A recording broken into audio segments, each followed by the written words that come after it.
Hello, I'm Alice. Last name is Lowe. Welcome to the Deaf What interview. What's your name? My name is Yiba. Last name is Bezdiczka. Nice to meet you. Thank you, Yiba, for joining. Nice to meet you too. Thank you for joining me in this interview. So we can learn a little more about you. Can you tell us a little more about yourself? 11 years ago, I moved here in Canada from South Korea. My parents are different. My father is white. My mother is Korean, which means I'm a mixed race person. So I came here to learn English, taking classes at Vancouver Community College, and then showing interest in coffee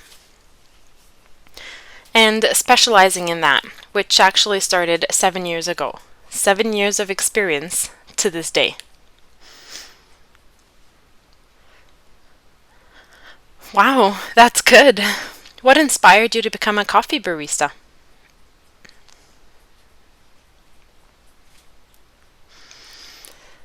Well, I've been seeing several deaf and hard of hearing people working at Starbucks or Tim Hortons.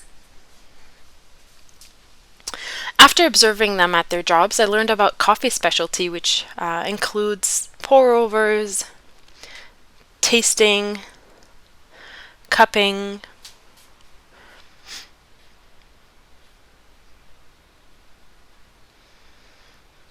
I became fascinated and thought it was more deep compared to just working shifts.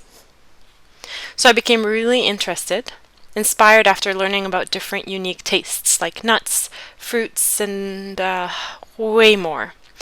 It was like a whole new world. It opened my eyes and I just kept gaining experience and learning more. I'm curious, being involved, learning, how long did it take you to become officially a coffee barista? When I was like 1 year in a basic small independent business, I was lousy. I tried different kinds of pour-over styles, coming up with my own designs. I didn't weigh or did anything right. I just didn't care. It was a community at heart, sharing coffee with everybody. Then I enrolled at school and started more training, learning proper ways, more specialties. It went on for 3 years. Recently, 3 years ago? Well, for 1 year it was new and on my own. Then I entered school, studying more. I learned from coffee roasters. They taught me and it was a step forward for me. And I looked back on my first year of mistakes. School helped me learn how to weigh, time, taste. I studied for 3 years, then I did 4 more years. I became independent, working and gaining experience and trying different tastes. I also shared my experience with my friends.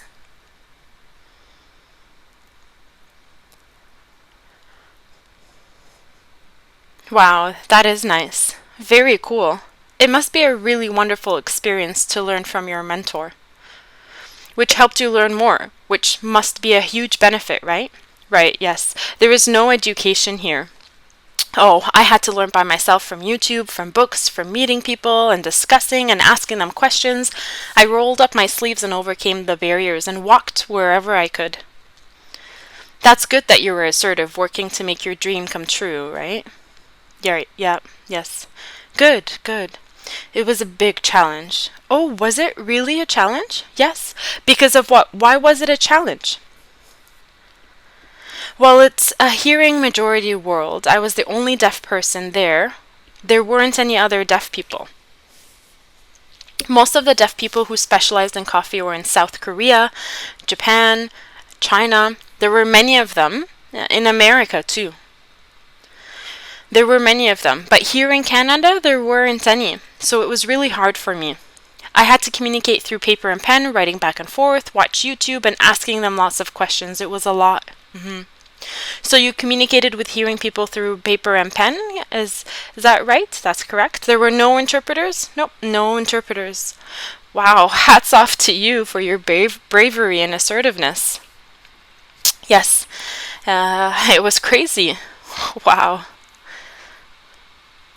I'm curious, when you studied learning how to become a barista,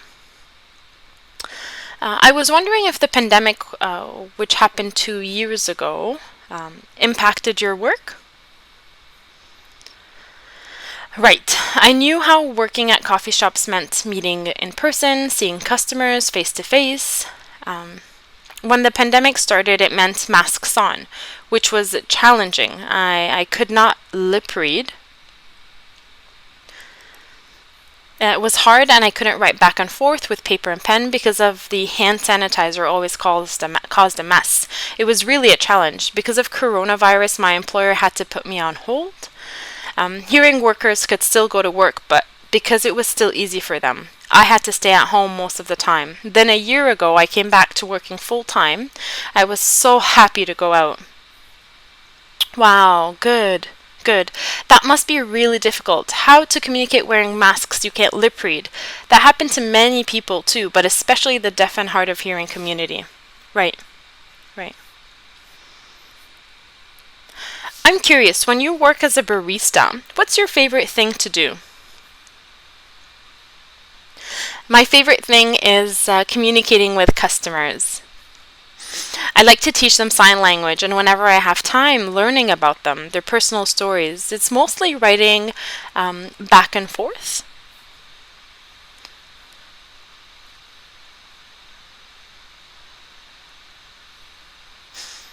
Right now, I work in cafe management, which means I manage other workers. I can have time to converse with customers, which I really like. Good. That must be really cool for you to meet different customers, seeing all different characters. Right? Right. I love it. Yes. Yes, I'm curious, how long did it take you to become an expert in, milk pouring, making different beautiful art? How long was it for you to become an expert? Um, no education. First 4 years. Ooh, I was lousy. It was the recent 3 years that I started to improve. The first 4 years, I was lousy. I had to make simple, basic hearts. It wasn't until 3 years ago that I improved and could do more intricate designs. I'm mid-level now. In October, there will be a latte art competition soon. I'll apply. Let's see if I'm good or lousy with my latte art designs. Wow, I look forward to seeing your work on Instagram. So cool. Good luck for your participation in the competition this October. Good luck. Yes, yes. So excited. Great. When you're working and a customer comes up to you, how would they communicate their order? Like, do they recognize that you're deaf, or do they not know? How? When a customer comes up to me, I speak and I say that I'm deaf. Then point to the electronic touchboard, which can automatically wipe clear for new text.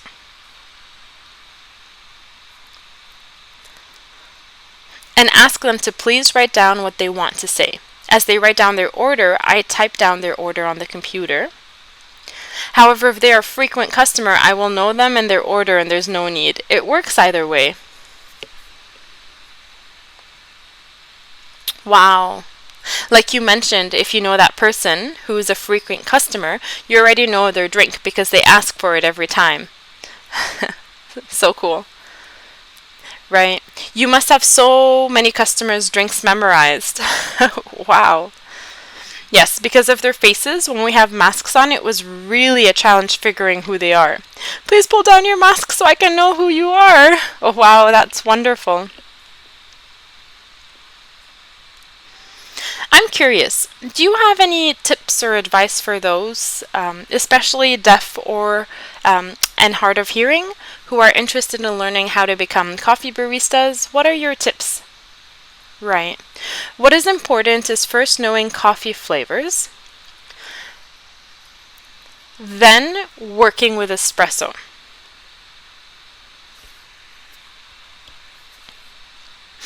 Learning how to weigh and time, which takes instinct and skill. That's important to know. You know, Starbucks have these automatic coffee machines that can do all that easily.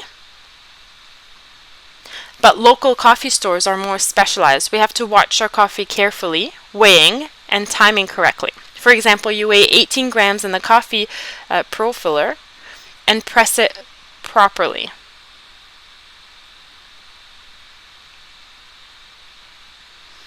I noticed that people would have problems with pressing it evenly. It has to be pressed evenly. It has to be timed right. 45 seconds, 30 grams. No, wait, I'm wrong. 30 seconds, 45 grams. Make sure it is precisely timed. Then pour to taste. If it tastes bitter, the problem is workers not being precise and not paying attention. Oh, no wonder. Sometimes my coffee tastes bitter when I order from Starbucks.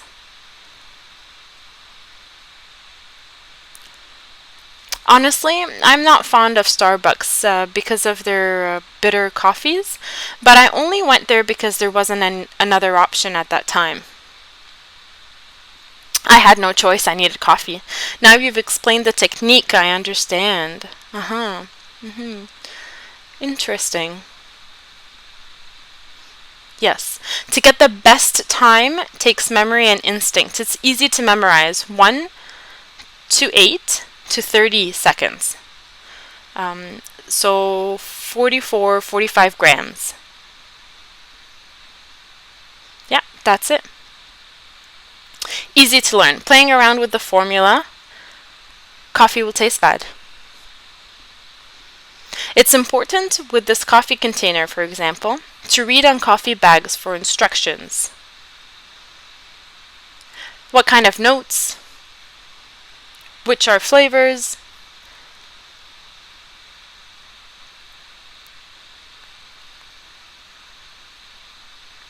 So notes, flavors like cantaloupe. I hear there's elderflower, tea. I also see sandalwood, which is tricky to master. You have to taste them to know which they will be a right fit. Not all 4 can be, but more than 3 flavors is good.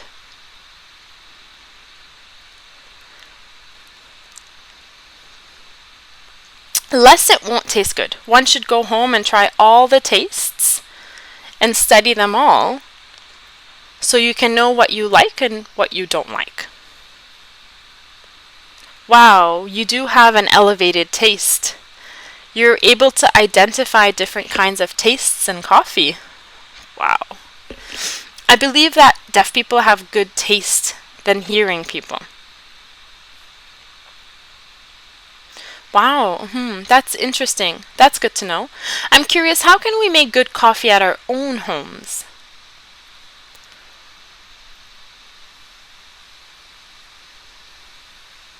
Recently, I've been teaching people about the Hario coffee dripper, plastic cup. I'll show you. So this is the Hario coffee dripper. It's in a plastic cup. It's a size 02 with this special coffee filter in it.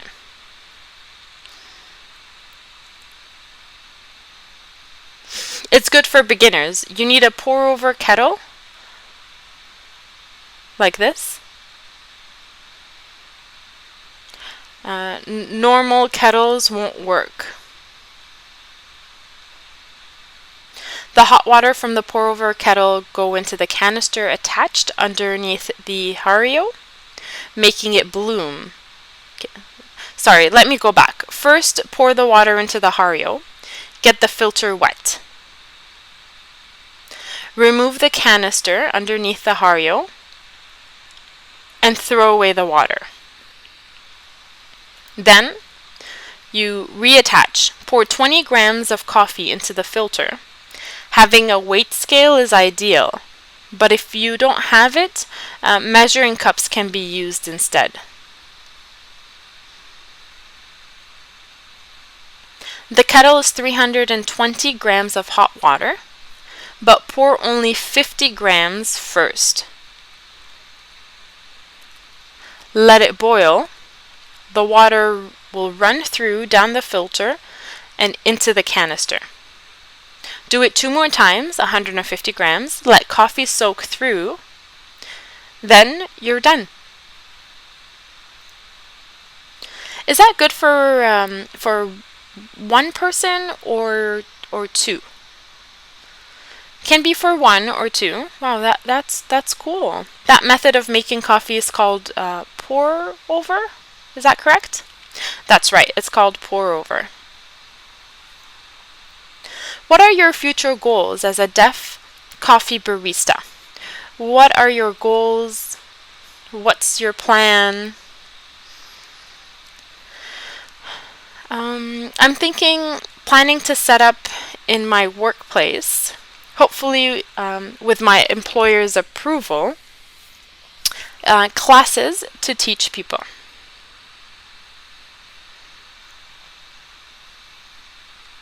If it is a success, then hopefully it will attract more deaf people and have new businesses pop up here in Canada.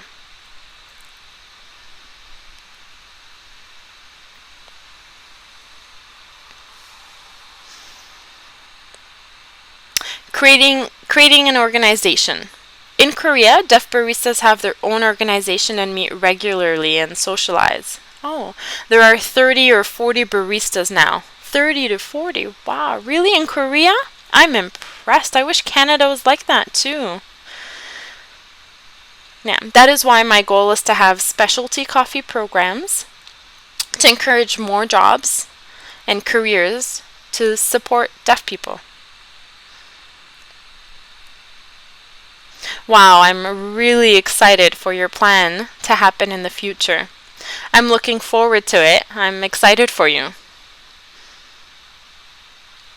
What gives you enjoyment? What are your hobbies outside of work?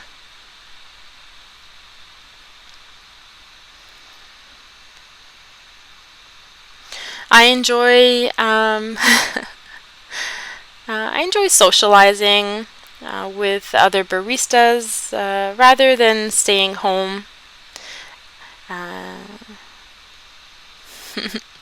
Uh, Tasting coffee and chatting and having good company. That's cool. That's good. And to discuss more about coffee, right? Right. Cool. Good. What is the advice you would like to share with the hearing majority world? I would like to suggest that hearing majority world to consider accessibility, like providing interpreters. I understand that small businesses can't afford to pay to hire interpreters, but for festivals, events, sport games, they should hire interpreters to provide access for deaf and hard of hearing people. Unfortunately, they tend to be inaccessible, so that is sad. I hope that in the future they will provide interpreters if numbers of deaf baristas grow. Right, hopefully. Right, yeah, yes. Do you have any thoughts you would like to share with the deaf community? I would like to suggest that deaf people watch YouTube about pour-overs, coffee flavors, cupping. There are so many YouTube videos. Also, books are the best for education. This book, Brew Better Coffee at Home, by author Brian W. Jones.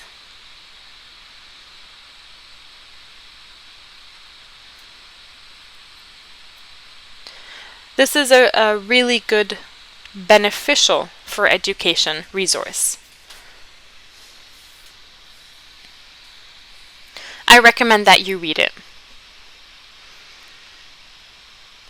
I want to thank you for interviewing with us with Deaf What? Legacy Project. I want to recognize the Canada Council of the Arts for funding this project. Thank you. Thank you very much.